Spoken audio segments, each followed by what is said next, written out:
Hello guys, so mag-inject tayo ng vitamin sa ating bagong walay ng biik.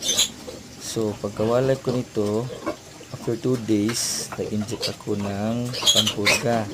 So after 2 days, in-injectan ko naman ng vitamins. So 1 ml ang binigay kong vitamins dito, Bixan SP ang gamit ko. So tips para hindi magalaw during injection ng vitamins. So ang gagawin natin is sipitan natin ang biik para hindi siya gumalaw at saka hindi siya ma-stress at saka easy lang sa pag-inject natin ng vitamins.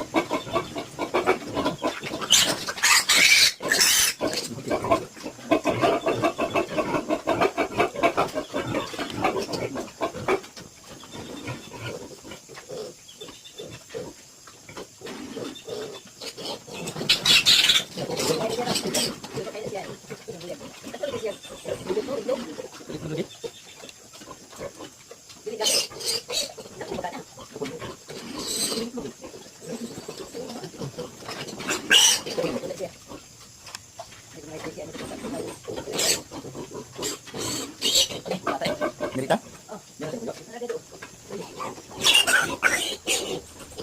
Abay ka Alex mo balik.